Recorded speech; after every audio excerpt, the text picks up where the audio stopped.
Bagamat sinserong pamalaan sa pagsusulong ng kapayapaan sa bansa, sinabi ni Pangulong Rodrigo Duterte na wala na siyang nakikitang dahilan upang ipagpatuloy pa ang pakipag-usap sa CPP-NPA-NDF.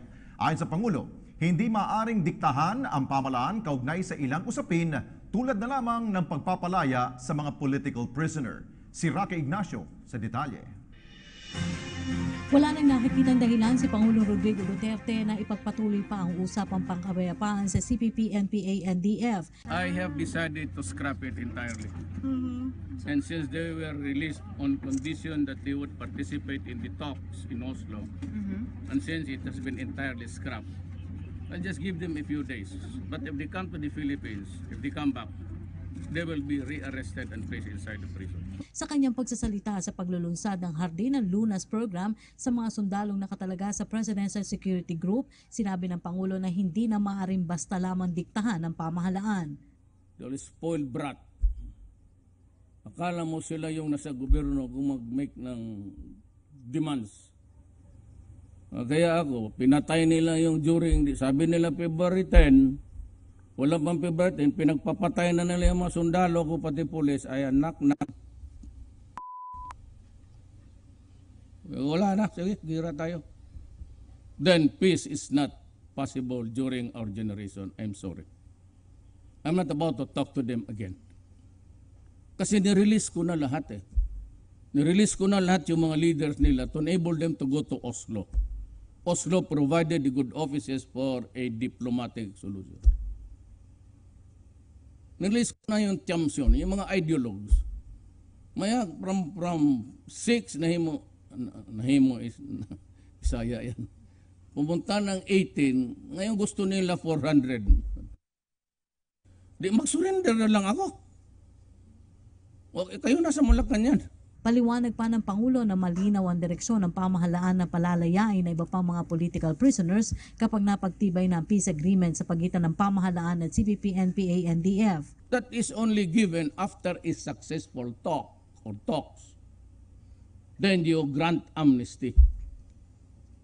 You do not, may kasalanan yan, default the Republic of the Philippines. Kaya dapat sabi nila na exempted sila, no?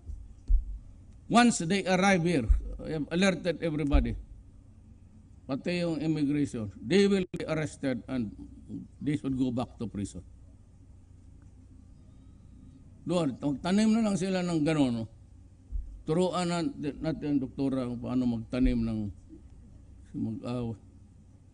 mayayabang pa magsalita. Ako, nag-hold lang ako, I had to swallow minsan I'm being humble, okay lang. Pero sumubra itong pagka ganun, fight tayo. Total, ang mga sundalo ko, ang buti ng kinakain o yung kung barbecue palagi, wala yan, cholesterol. Samantala, kinulugod naman ng Pangulo ang paglulunsad ng simpleng programa ng PSG na naglalayong hindi masayang ang mga nakatiwangwang na lupain na sakop ng PSG. Ito'y sa pakikipagtulungan ng Tarlac Heritage Foundations kasama si Isa Kuwangko Suntay at Corville Agricom Incorporated na si Tony Cortez. Sabi pa ng Pangulo na kung hindi nahaluan ng katiwalian ay maganda sana na naipatupad ang programang Biyayang Dagat at Masagana 99 noong Administrasyong Marcos. I like simple programs with simplicity dito. And I'd like to commend the Sontay sisters for their, sayang ma'am, naabutan mo sana nung buhay pa ang nanay ko, makapag-intindihan talaga kayo. But she was doing a thing. Philippine mental health. Marami ang nanay kong, especially yung farming. Si Matog, she grant yung nakuha rin niya assistance sa international bodies. Marami yan na when she died, floundered again. Mahirap kasi kukunti lang yung mga tao na talagang nasa puso ang kapakanan ng bayan niya. I come from a simple family. Maestra lang yung nanay ko, but when she became, older, yun rin ang trabaho niya. Maghanap ng mga bakanting lupa, tapos kung kaibigan niya yung Ayan, nagtatanim. The Davaoenos would tell you that. So it reminded me of my mother all along we were proceeding with the program. And I would like to, baski symbolic lang to, hindi naman talaga mapakain lahat. But kung may spirit lang na ganitong isang Pilipino, wala talaga tayong problema. If we can cut on corruption, basta wala lang corruption, at saka magbago lang ang lahat, mawala itong problema sa droga.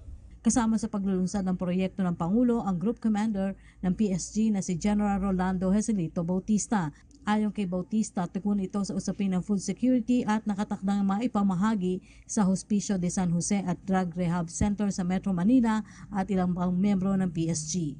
Para sa PTV News, Rocky Ignacio.